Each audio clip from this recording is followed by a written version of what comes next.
ये कहानी एक ऐसे रानी की है जो रानी लक्ष्मीबाई और 1857 के विद्रोह से भी पहले की है।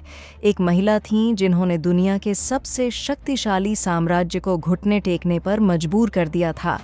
वह दिल्ली या आगरा की नहीं थीं, उनका नाम रानी अब्बक्का चौथा था। उन्होंने एक छोटे से तटीय शहर उल्लाल पर शासन किया था और उन्होंने पुर्तगालियों को बार बार हराया जब पूरा भारत शांत था।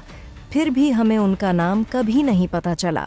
वर्ष 1555 पुर्तगाली साम्राज्य अपनी शक्ति के चरम पर थे। उन्होंने कालीकट के शक्तिशाली जमोरिनों को नष्ट कर दिया था, बीजापुर के सुल्तान को हराया था, गुजरात के सुल्तान से दमन छीन लिया था, मायलापुर में उपनिवेश स्थापित किए थे, बम्बई पर कब्जा कर लिया था और गोवा को अपना भव्य मुख्यालय बनाया था। वे जहां भी गए अपने पीछे विनाश और प्रभुत्व छोड़ गए और जब वे मायलापुर आए तो उन्होंने प्राचीन कपालेश्वर मंदिर को भी ध्वस्त कर दिया और उसके ऊपर एक चर्च बनवा दिया। लेकिन उनका लालच यहीं खत्म नहीं हुआ। उनका अगला निशाना मैंगलोर का बेहद मुनाफे वाला बंदरगाह था, लेकिन नियति को कुछ और ही मंजूर था। मैंगलोर से सिर्फ 14 किलोमीटर दक्षिण में उल्लाल नामक एक छोटी सी तटीय बस्ती थी और उल्लाल पर एक 30 वर्षीय उग्र रानी अब्बक्का छोटा का शासन था। एक साहसी महिला, एक दूरदर्शी नेता और पहली भारतीय रानी जिसने यह कहने का साहस किया, यह मेरी भूमि है और कोई भी विदेशी शक्ति इस पर शासन नहीं करेगी। पुर्तगालियों ने उन्हें कम आंका। उन्होंने उन्हें पकड़ने और गोवा लाने के लिए कुछ नावें और सैनिक भेजे, लेकिन वे नावें कभी वापस नहीं आईं।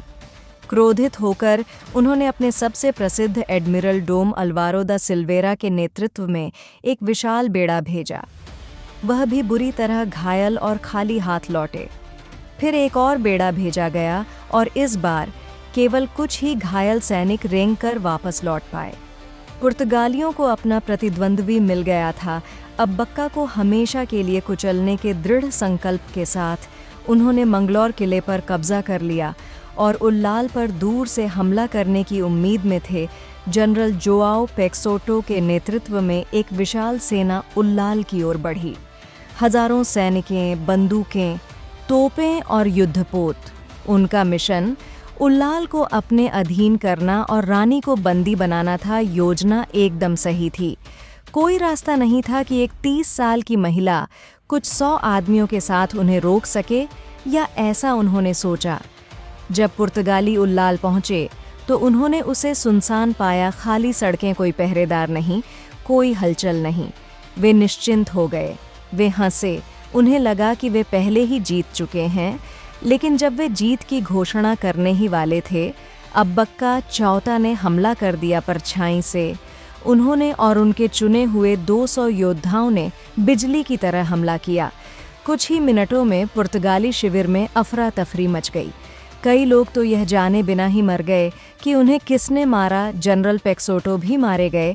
70 पुर्तगाली बंदी बना लिए गए और बाकी अपनी जान बचाने के लिए भाग गए। फिर उसी रात रानी अब्बक्का अपने घोड़े पर सवार हुईं और अपनी सेना के साथ मैंगलोर किले पर धावा बोल दिया। उन्होंने किले की सुरक्षा को तोड़ दिया, एडमिरल मस्कारेनहास को मार डाला और बाकी पुर्तगालियों को भागने पर मजबूर कर दिया। उल्लाल सुरक्षित था, मैंगलोर आज़ाद था और पुर्तगाली साम्राज्य का अपमान हुआ। अब्बक्का यहीं नहीं रुकीं। उन्होंने 100 किलोमीटर उत्तर की ओर कूच किया और कुंदापुरा में पुर्तगाली बस्ती पर कब्जा कर लिया।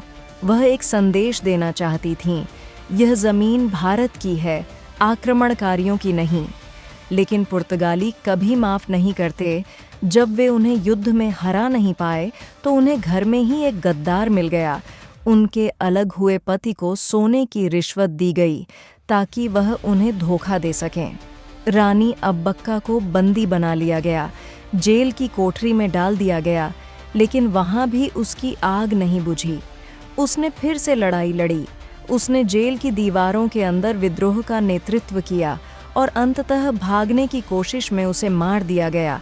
उसकी कहानी वहीं ख़त्म हो सकती थी, लेकिन वह जिस चीज़ के लिए खड़ी थी वह हमेशा अमर रहेगी। अब्बक्का चौथा एक जैन रानी जिन्होंने 4 दशकों तक पुर्तगालियों के खिलाफ लड़ाई लड़ी, हिंदुओं और मुसलमानों की एक संयुक्त सेना के साथ। उन्होंने 1857 के प्रथम भारतीय स्वतंत्रता संग्राम से 300 साल पहले लड़ाई लड़ी थी। लेकिन हमने उनके सम्मान के लिए क्या किया? हम उन्हें भूल गए। हमने अपनी बेटियों का नाम उनके नाम पर नहीं रखा। हमने उनकी कहानी अपने बच्चों को नहीं बताई। कुछ डाक टिकट, 2 मूर्तियां और एक तटरक्षक जहाज जिसका नाम ICGS रानी अब्बा का है। अगर वह यूरोप में पैदा हुई होती तो उनकी कहानी हर इतिहास की किताब में होती, लेकिन वह भारतीय थीं। और हमारे कई नायकों की तरह उन्हें भी मिटा दिया गया। आज उनकी कहानी को वापस लाना हमारा कर्तव्य है, सिर्फ याद करने के लिए नहीं, बल्कि उनकी लौ को फिर से जगाने के लिए। दुनिया को बताएं कि भारत की पहली महिला स्वतंत्रता सेनानी उल्लाल की रानी अब्बक्का चौथा थीं। उन्हें मत भूलना, उनकी कहानी सुनाओ।